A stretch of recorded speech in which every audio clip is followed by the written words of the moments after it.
Welcome back. So in this session, we are going to do some lighting adjustments and we are going to finally render our animation. So for this, actually, if you see here, some of the scenes here are getting brightly exposed. This is because the cameras that we are using in this scene, all the cameras are set to auto exposure so that it will automatically adjust the lighting based on your video. And this auto exposure and this auto control is working because in our outliner, if I just come here and I type post processor, you have one post process volume. You have one post process volume. And in this post process volume, if you see the setting here, you have one exposure setting. You can see the exposure, and here metering mode is set to auto exposure basic. Can you see this? So this auto exposure, if I switch it off, I will switch off the auto exposure, and then you have a minimum brightness and maximum brightness range. You set both this value to 1. So now what happens is the natural light, that is when he is entering in, whatever light is inside, based on that the scene is going to render. So now you are seeing this, you can see him moving.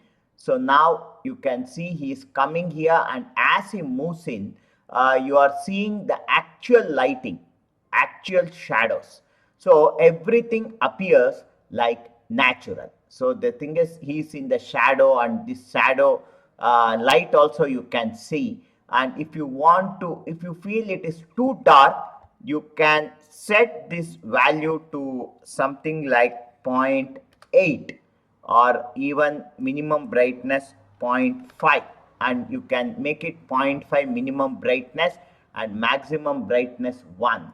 And now you can see that this is more natural looking, and as he moves in, you are going to see here that this inside the building is very dark. And now in this room, what I will do is I will switch off this camera cuts and I will come into the general view.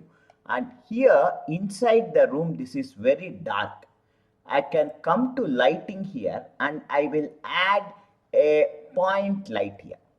So if I add a point light here, and this point light is going to illuminate the room. So if I zoom out and if I see this, see this room is now illuminated by a point lighter. So I can place this lighter and I will rotate, and I can just set this lighter, that is the position of this lighter, and I will place it somewhere at this point so that it appears as though it is naturally lit. See, this is naturally lit, and you can see him moving in this lighting. Okay, so I will actually move it, and you can see the shadows created. So this has a more natural and realistic effect.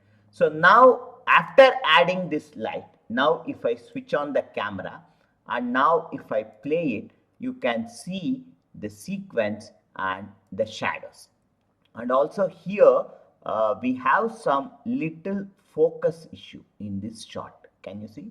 So in this final shot, that is when we are using camera 6, if I come to enable the camera 6, and in camera 6 we have some focusing issue. Okay, here it is set to manual. So what I will do is I will change this to tracking, and I am going to select this character so that he is always focused. See, it's now always focused as he is moving. So at some point he is getting overexposed. So to avoid it, what we shall now do is I will select this light now, and I will slightly move it to little away.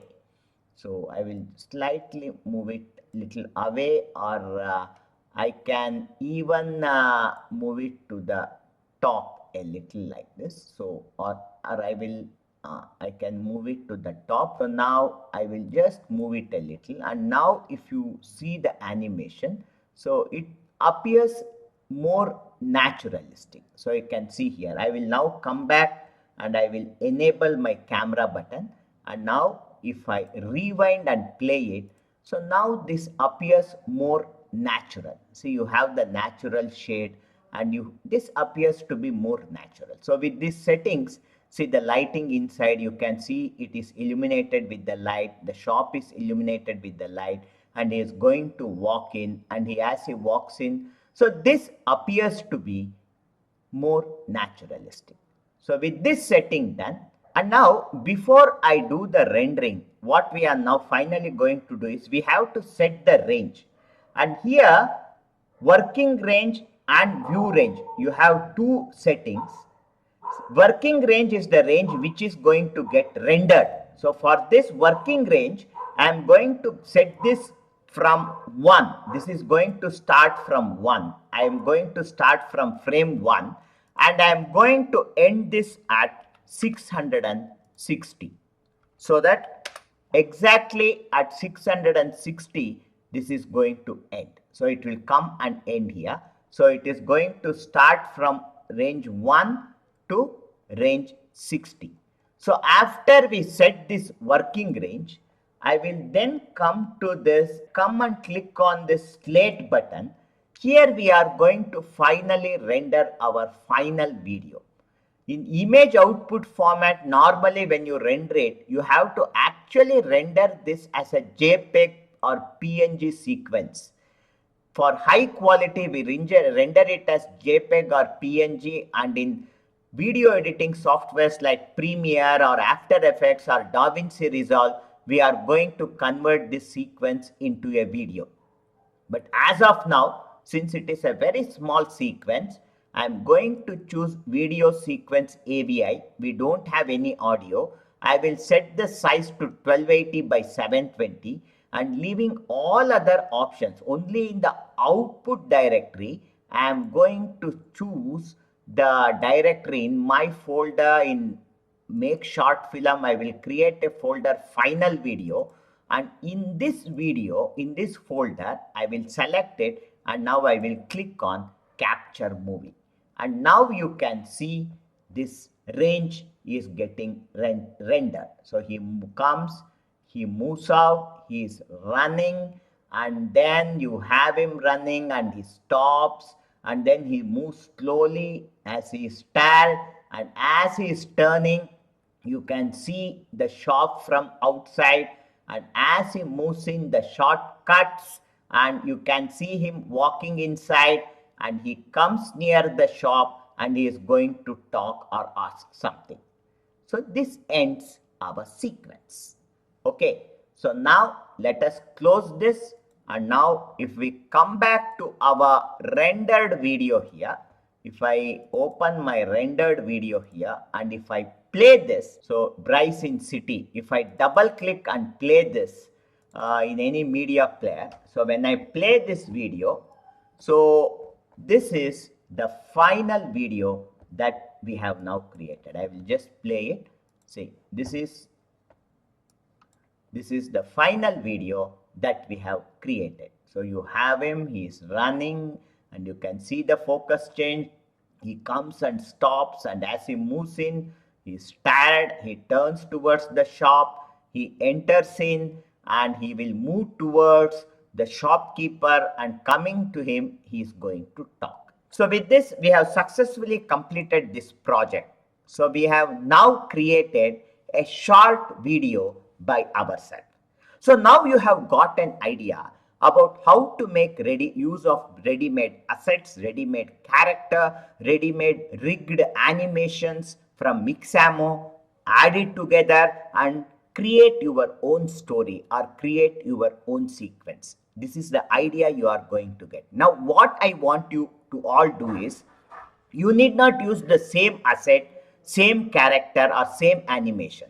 Using your own creativity, make a short movie of around 20 to 30 seconds, short animation of 20 to 30 seconds using any of these assets and using the same principle.